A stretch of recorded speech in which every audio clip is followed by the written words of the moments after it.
আজকের এই মহতী সভায় মঞ্চ থেকে শেষ সারি পর্যন্ত যারা উপস্থিত আছেন তাদের সকলকে প্রণাম, শ্রদ্ধা, নমস্কার ও ভালোবাসা। আপনারা সাধারণ সম্পাদক মহারাজের ভাষণে এবং স্বামী চেতনানন্দজির ভাষণে শিকাগো ধর্ম মহাসভার একটা আনুপূর্বিক ইতিহাসের রূপরেখা জানতে পারলেন। আপনারা সকলেই জানেন, সেটা এখানে পুনরাবৃত্ত হলো। স্বামীজি হল অফ কলম্বাসে সকালবেলায় বক্তৃতা দেওয়ার জন্য আমন্ত্রিত ছিলেন, কিন্তু সকালে নাম ডাকা হলেও তিনি বক্তৃতা দিতে সংকোচ বোধ করেছেন, কোথাও একটা বাধা বোধ করেছেন। কিন্তু অপরাহ্নের যে বক্তৃতা যখন শুরু হলো, তখন যে সর্বশ্রেষ্ঠ ভাষণটি উচ্চারিত হলো সেই সভায়, সেটি তিনিই দিলেন। সময়ের হিসেবে সেই বক্তৃতাটা 10 মিনিটেরও কম। কাগজে কলমে এবং তার বক্তৃতাতে, মানে তার নিজের উক্তির মধ্যে দিয়ে তিনি যে হিন্দু ধর্মের প্রতিনিধিত্ব করছেন সেটা জোর গলায় ওই ছোট্ট বক্তৃতার ভেতরেই তিনি প্রকাশ করলেন। 4000 শ্রোতা আপনারা পূজনীয় মহারাজের কাছে শুনেছেন। মঞ্চ লম্বায় 50 ফুট, সম্ভবত এটার থেকেও বড় হতে পারে বা এইরকমই। চওড়ায় 10 ফুট, 61টি চেয়ার। কার্ডিনাল গিবন্স, আমেরিকার প্রধানতম যাজক, তিনি মাঝখানে একটি লৌহ সিংহাসনে বসে আছেন। মধ্যমণি বাঁ এবং ডান দিকে 30টা করে চেয়ার, সেইখানেই প্রতিনিধিরা বসে রয়েছেন। স্বামী বিবেকানন্দ বসে রয়েছেন, আপনারা ছবিতে দেখেছেন। তার বাঁ পাশে রয়েছেন বীরচাঁদ গান্ধী, আর ডান পাশে রয়েছেন অনগারিক ধর্মপাল, যার নাম চেতনানন্দজি এখানে উল্লেখ করলেন।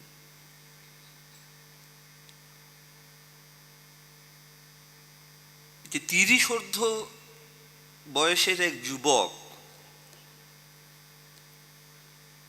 কি এমন অত্যাশ্চর্য, অনন্য, আলোকোজ্জ্বল, অপ্রতিম এক ভাষণ দিলেন, যে ভাষণ ভাবিকালের পৃথিবীকে নাড়িয়ে দিয়ে যাবে।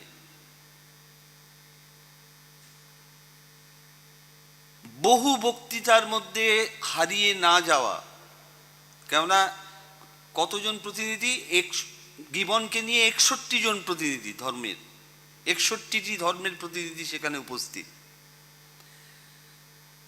সেইখানে একটা সিংহতুল্য এক ব্যক্তিত্ব, এক অন্তর্ভেদী দৃষ্টির অধিকারী ব্যক্তিত্ব, সন্ন্যাসী দেখতে কিন্তু আসলে সৈনিকের মতো ব্যবহার, তিনি তার বক্তৃতাতে সমগ্র পৃথিবীকে গ্রাস করলেন, শুধু আমেরিকাকে নয়। মানব সমাজে একটা চিরস্থায়ী দাগ রেখে গেল সেই বক্তৃতা। ইতিহাস স্বীকার করছে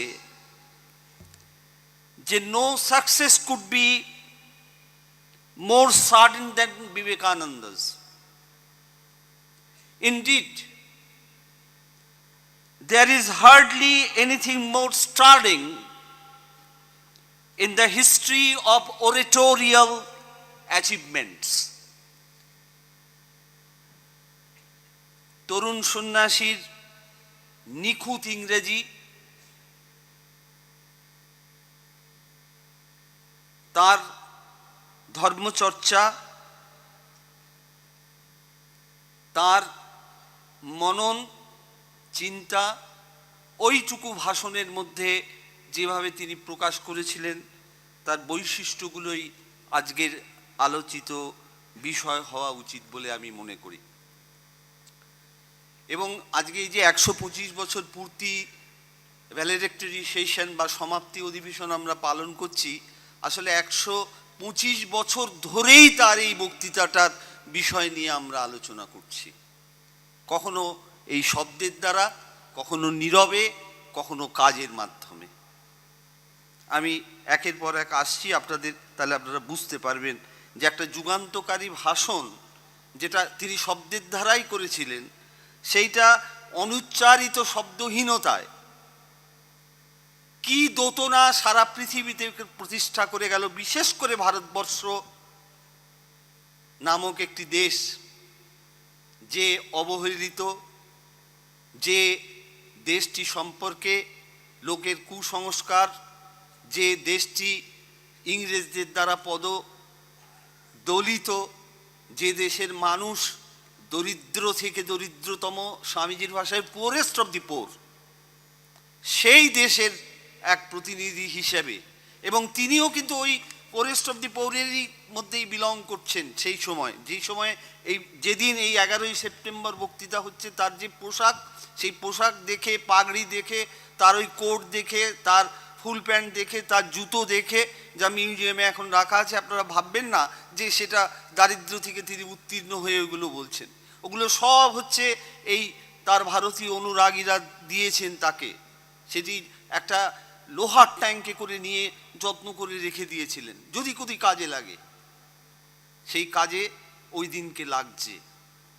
তিনি ওই বিচিত্র মঞ্চের মধ্যে যারা বসে রয়েছে, সকলের চোখ চলে যাচ্ছে ওই পোশাক পরিহিত, ওই শ্যাম বর্ণ, খানিকটা একদম ইংরেজদের মতো ফর্সা নয়, কিন্তু মাথায় একটি বৃহৎ পাগড়ি, যে পাগড়ির রং কমলা, যে বস্ত্রের রং কমলা, তার দিকে চোখ পড়ে যাচ্ছে। প্রথমেই এই বক্তৃতাতেই যেটা আমাদের নজর কাড়ে, তিনি প্রথমেই হচ্ছেন নির্ভীক এবং সততার মূর্ত বিগ্রহ। যে ধর্মের তিনি প্রতিনিধিত্ব করছেন, সেই ধর্ম সম্পর্কে গৌরবান্বিত, এবং সেই গৌরব প্রকাশ করতে তিনি কিছুমাত্র দ্বিধাগ্রস্ত নন। তিনি স্পষ্ট ভাষায় সমস্ত ধর্মের প্রতিনিধিকে এবং শ্রোতৃমণ্ডলীকে এই কথাটা বলতে চাইছেন যে, শুনে রাখুন, জেনে রাখুন, হিন্দু ধর্মের সহনশীলতা,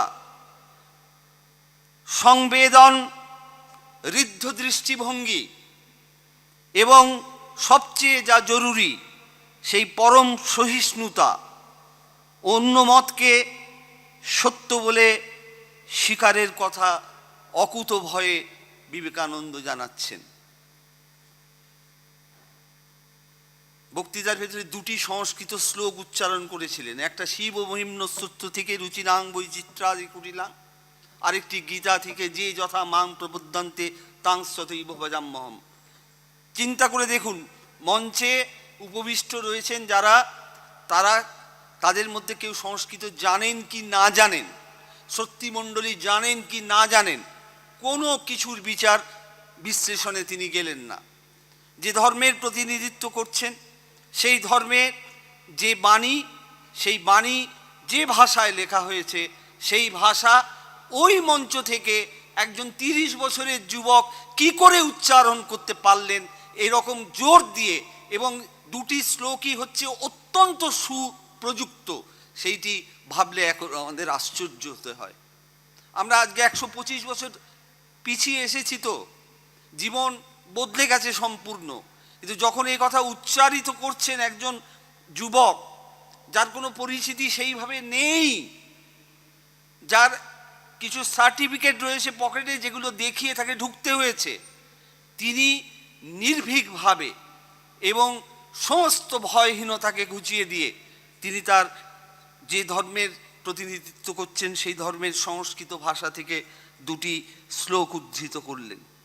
সেই দুটি লক্ষ্যভেদী শ্লোকের মধ্যে দিয়ে প্রতিষ্ঠিত হলো তার গুরু ও ভালোবাসার মূর্ত ব্যক্তিত্ব, স্বামীজি যাকে বলতেন লাভ পার্সনিফাইড, ভালোবাসা মূর্ত বিগ্রহ শ্রীরামকৃষ্ণ।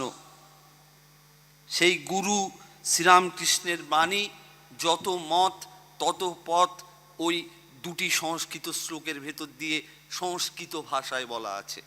ঠাকুর বলছেন অত্যন্ত পাতি, যাকে আমরা বলি দেশীয়, একেবারে কলোকিয়াল বেঙ্গলি, সেই লৌকিক বাংলাতে সেই কথা বলছেন, যত মত তত পথ। হিজ মাস্টার্স মেসেজ, যত মত তত পথ, as many faiths so many paths. এই কথাটা ওই বক্তৃতার মধ্যে বলেননি, কিন্তু ওই যে দুটি শ্লোক উদ্ধার করেছেন, যে শ্লোক দুটি বলেছেন শিবমহিম্নতত্ত্ব থেকে এবং গীতা থেকে, সেই শ্লোকের অর্থ কিন্তু ওই যত মত তত পথ। দুঃসাহসের সঙ্গেই বলতে হবে, কেননা তার আগেই তিনি ভয় পেয়ে দুবার রিফিউজ করেছেন। বক্তৃতা যার নাম ডাকা হয়েছে বলেছেন একটু পরে, আমি ইনি বলে নিন তারপরে আমি বলছি। দুঃসাহসের সঙ্গে ওই সুবিশাল ধর্মমঞ্চে উপবিষ্ট ধর্ম প্রতিনিধিদের সামনে হাজার হাজার শ্রোতাকে এই বলে সতর্ক করে দিলেন, হাজার হাজার শ্রোতাকে এবং অন্য ধর্মমতের প্রতিনিধিদের এই বলে সতর্ক করে দিলেন যে সাম্প্রদায়িক গোঁড়ামি এবং ধর্মোন্নতার বিরুদ্ধে, যে ধর্ম নিয়ে উন্মত্ততা, তার বিরুদ্ধে আঙুল তুলুন। তার বিরুদ্ধে আমি যেমন আঙুল তুলে বলছি, চোখে আঙুল দিয়ে দেখিয়ে দিচ্ছি, এই সাম্প্রদায়িকতা, গোঁড়ামি এবং ধর্ম উন্মত্ততা, এর প্রতি আপনি নির্মম হন। সমস্ত কিছু আপনার মোহ ঝেড়ে ফেলে দিয়ে এই তিনটি বিষয়ের প্রতি আপনি নির্মম হয়ে উঠুন, না হলে পৃথিবী ধ্বংস হয়ে যাবে, মানব সভ্যতা ধ্বংস হয়ে যাবে। তার মতে ছিল এই তিনটি হচ্ছে বিষ, পয়জন। এই বিষ যদি মানুষ গ্রহণ করে তাহলে মানব সমাজ কি হবে? হিংস্র হয়ে উঠবে। হিংস্র হয়ে ওঠার জন্য অন্য মানুষকে ইন্ধন যোগাবে, মানুষের রক্তে পৃথিবীকে ভিজিয়ে দেবে এবং মানব সভ্যতাকে ধ্বংস করবে। স্বামীজির একজন ইতিহাসের একনিষ্ঠ পাঠক ছিলেন। 5000 বছরের ইতিহাস দেখছেন, বিশেষ করে ধর্মের ইতিহাসে দেখছেন যে এই ঘটনাগুলোই ঘটে গেছে। পৃথিবী রক্তস্নাত হয়েছে, মানুষকে হত্যা করার জন্য ইন্ধন জুগিয়েছে। অতএব তিনি প্রথমেই ওই ছোট্ট ভাষণটিতে পরিষ্কার করে দিলেন যে না, সেই দিন শেষ, সেই দিন বিগত, সেই দিনকে বিদায় জানান। আজকে নতুন যুগ আসছে, এই বিষ আপনি ত্যাগ করুন, আপনারা সকলে ত্যাগ করুন। ধর্ম মহাসভার উদ্দেশ্য রূপে তিনি তার অন্তঃকরণে চেয়েছেন সব রকম অসৎভাবের সম্পূর্ণ অবসান, এবং একটি শব্দ ইংরেজিতে বলেছেন সোড, মানে তরবারি। বলছেন তরবারির জায়গায় আসুক ভালোবাসা, রক্তের বদলে প্রেম। আশ্চর্য হতে হয় যে ওইটুকু ভাষণের ভেতরে এই সমস্ত পৃথিবীর আত্মকথা, আত্মবেদনা, অন্তর্লোক কিভাবে তিনি প্রতিভাত করেছিলেন বলেই আজকে এই 125তম তার ভাষণের সমাপ্তি অধিবেশনে দাঁড়িয়েও আমরা সেই ভাষণকে স্মরণ করছি। আমি বলছি আজকে শুধু স্মরণ করছি না, আমি আবারও বলছি আমরা গত 125 বছর ধরেই স্মরণ করছি। এবং এ কথা শুনলে খুব আশ্চর্য মনে হবে যে ভারতের স্বাধীনতা সংগ্রামের বীজ যদি কোথাও উক্ত হয়ে থাকে তাহলে এই ভাষণটার মধ্যেই উক্ত হয়েছিল। বীজটি তিনি এইখানেই পুঁতে রেখেছিলেন, কারণ এখানেই তিনি পরিষ্কার করে বলেছিলেন যে তরবারি আর কিছু লেখনীর দ্বারা মানুষকে কোনোদিন অপমান করা চলে না, তাকে অবদমিত করে রাখা যায় না। তার ভিতরে রবীন্দ্রনাথ বলছেন যে স্বামী বিবেকানন্দের সবচেয়ে বড়, বিবেকানন্দ সম্বন্ধে রবীন্দ্রনাথের খুব সামান্য উক্তি রয়েছে, একটা বড় প্রবন্ধও তিনি লেখেননি।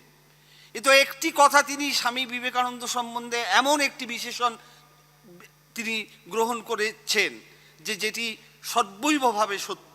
বলছেন স্বামী বিবেকানন্দ মানুষের মধ্যে ব্রহ্মের শক্তিকে জাগাতে চেয়েছেন, আঙুলের শক্তিকে নয়। ওই চরকা, মহাত্মা গান্ধীর চরকা কাটা নিয়ে বলতে গিয়ে বলছেন যে ব্রহ্মের শক্তিকে জাগাতে চেয়েছেন। তো এই বক্তৃতার ভেতরে তিনি সেই ব্রহ্মের শক্তিকে জাগালেন। ধর্মের নামে অন্যায় এবং শোষণের বিরুদ্ধে এই তীব্র প্রতিবাদ, এই বক্তৃতা একমাত্র তিনিই ভয়শীর্ণ চিত্তে ঘোষণা করেছিলেন যে শোষিত এবং অনুন্নত দেশগুলির তিনি একমাত্র প্রতিনিধি যিনি নিজ ধর্মের জয়গান গেয়ে বক্তৃতা শেষ করেননি। তার বক্তৃতা শেষ হয়েছিল বিদ্যুৎ শিহরণে, আকাশ থেকে বজ্রপাতের মতো। এই বক্তৃতা তার জীবনব্রত ও ত্যাগব্রতের ইঙ্গিতবাহী। এরপরে তিনি কি করবেন এই বক্তৃতার ভিতরে সেই স্বপ্ন, কেননা তিনি হচ্ছেন ড্রিমার অব দি ড্রিম। পৃথিবীতে যা কিছু স্বপ্ন, যা কিছু পজিটিভ ড্রিম, তার একেবারে প্রাণ পুরুষ হচ্ছেন তিনি। অত্যন্ত দুঃখের সঙ্গে আমাদের বলতে হবে তার বহু স্বপ্ন এখনো বাস্তবায়িত করা যায়নি, হয়তো আরো 1000-1500 বছর লাগবে। কিন্তু স্বপ্ন তিনি দেখেছেন এবং মানুষকে স্বপ্ন দেখিয়েছেন। ওই 10 মিনিটের বক্তৃতার ভেতরে সেই স্বপ্নের বীজ পুঁতে দিয়েছিলেন। তারপরে সেই বীজ মহীরুহর আকার ধারণ করেছে। স্বামী অখণ্ডানন্দজিকে একটা চিঠিতে বলছেন না, যখন আপনার সারগাছিতে মহুলা নামক একটা গ্রামেতে অনাথ বালকদের নিয়ে, মুসলিম বালকদের নিয়ে একটা ছোট্ট আশ্রম তৈরি করেছেন। একটি মুসলিম কন্যা মাটির হাঁড়ি ভেঙে গেছিল জল আনতে গিয়ে, তাকে একটা পয়সা দিয়ে আবার একটা কলসি কিনে দিয়ে সেইখান থেকে যে যাত্রা শুরু করলেন, স্বামীজিকে চিঠি লিখছেন যে আমি এখানে কাজ শুরু করলাম, ঠাকুর যা চেয়েছিলেন। কারণ এদেরই জন্যে তো, এই এদের কল্যাণের জন্যই তো তার আশা। তো স্বামীজি তার চিঠির উত্তর দিচ্ছেন যে তুই যেটা শুরু করলি, ওকে খুব আদর করে গ্যাঞ্জেস বলে ডাকতেন, গঙ্গাধর পূর্বাশ্রমের নাম, সেটা কি? আর কিছুই নয়, একটা মাত্র শব্দ ব্যবহার করছেন, এটা হচ্ছে বজ্র বীজ। মানে এই বীজের ভেতরে বজ্র পোড়া রয়েছে। এটা যেদিন বাস্ট করবে, যেদিনকে ফেটে যাবে, সেদিনকে সমগ্র পৃথিবী কেঁপে উঠবে। সেই বজ্র বীজ এই সেবার ভেতর দিয়ে তুই করছিস, তুই শুরু কর। কে আসছে, কে তোকে গালাগালি দিচ্ছে, কিছু দেখার দরকার নেই। পরিষ্কার বলছেন, বাজার দিয়ে যখন হাতি যায় পিছনে কুকুর ঘেউ ঘেউ করে, তা বলে হাতি একবারও পিছনে ফিরে তাকায় না। সেই বাণী উচ্চারণ প্রথম হয়েছে ওই 11ই সেপ্টেম্বর 1893 খ্রিস্টাব্দে এই শিকাগোর ধর্ম মহাসভার মঞ্চে। ধর্ম মানুষকে বাদ দিয়ে তিনি তার রামকৃষ্ণব্রত সম্পন্ন করেননি। তিনি বিশ্বাস করেছেন আজীবন religion means love and warship of god and the love and survive of man. যেন মঞ্চ প্রস্তুতি ছিল, সেই মঞ্চে শ্রেষ্ঠ পুরুষের আবির্ভাব হলো। এরপরেই তিনি বজ্রের মতো সারা পৃথিবীর বুকের উপরে আছড়ে পড়বেন। মানুষের মধ্যে যে ব্রহ্ম আছেন অগ্নিসম তাকে প্রজ্বলিত করবেন, এই ভাষায় করবেন। এটা যে ভাষা যেটা বলছি সেটা কোট উদ্ধৃতি তার, যে যথার্থ ভালোবাসা কখনো বিফল হয় না। আজই হোক, কালই হোক, শত শত যুগ পরেই হোক, সত্যের জয় হবেই, প্রেমের জয় হবেই। তোমরা কি মানুষকে ভালোবাসো? ঈশ্বরের সন্ধানে কোথায় যাচ্ছ? দরিদ্র, দুঃখী, দুর্বল সবাই কি তোমার ঈশ্বর নয়? আমরণ কাজ করে যাও, আমি তোমাদের সঙ্গে রয়েছি। আর আমার শরীর চলে গেলেও আমার শক্তি তোমাদের সঙ্গে কাজ করবে। শিকাগো বক্তৃতার এই 125তম বর্ষপূর্তি উৎসব আজকে এখানে শেষ হচ্ছে। এই বিদায়ী অধিবেশনের সঙ্গে সঙ্গে স্বামীজির বিশ্বজয়ের মুহূর্ত এবং পরবর্তী ব্রত উদযাপনের শেষ হলো না, সে কাজ চলছে এবং চলতে থাকবে। একটা আনুষ্ঠানিকভাবে এটা একটা শেষ করা আমাদের যে কৃত্য থাকে বা রীতি থাকে সেইটাই শেষ হলো, কিন্তু কাজ চলতেই থাকবে। এখন এই যে স্বামীজি যার অন্তর্লোকে প্রবেশ করার দরজাটি আমরা প্রতিনিয়ত খুঁজছি, যার স্বপ্নকে সাকার করার প্রচেষ্টায় আমরা ব্রতী হয়েছি, সে যে স্তরেরই মানুষ হোক, যে মর্মেরই মানুষ হোক, যে বিশ্বাসেরই মানুষ হোক, যে ধর্মেরই মানুষ হোক, সকলের কাছেই তিনি প্রণম্য, নমস্য এবং গ্রহণযোগ্য। এই জন্যে কেননা তিনি প্রত্যেক মানুষের ভেতরে ঈশ্বরকে দেখেছিলেন। আমি আমার এই সামান্য বলা শেষ করছি রবীন্দ্রনাথের একটি গান দিয়ে। সেই গানের লাইন আমি গাইছি না, এই গান স্বামীজিকে উদ্দেশ্য করে লেখা নয়, কিন্তু কি আশ্চর্য, স্বামীজির দেহত্যাগের পর রবীন্দ্রনাথের যে সমস্ত রচনাগুলো পাওয়া গেছে সেইগুলো পড়ে দেখবেন যে কোথাও না কোথাও স্বামীজির ভাব, কোথাও না কোথাও স্বামীজির চিন্তা চেতনা সেইগুলোর ভেতর দিয়ে প্রবাহিত হয়ে গেছে। সেটা রবীন্দ্রনাথের ভাষাতেই হয়েছে, স্বামীজির ভাষাতে হয়নি। একটি গানে তিনি বলছেন, উড়িয়ে ধ্বজা অভ্রভেদী রথে, ওই যে তিনি, ওই যে বাহির পথে, আয়রে ছুটে টানতে হবে রশি, ঘরের কোণে রইলি কোথায় বসি, ভিড়ের মধ্যে ঝাঁপিয়ে পড়ে গিয়ে ঠাঁই তুই নেড়ে কোনো মতে, কোথায় কি তোর আছে ঘরের কাজ, সেসব কথা ভুলতে হবে আজ। নমস্কার।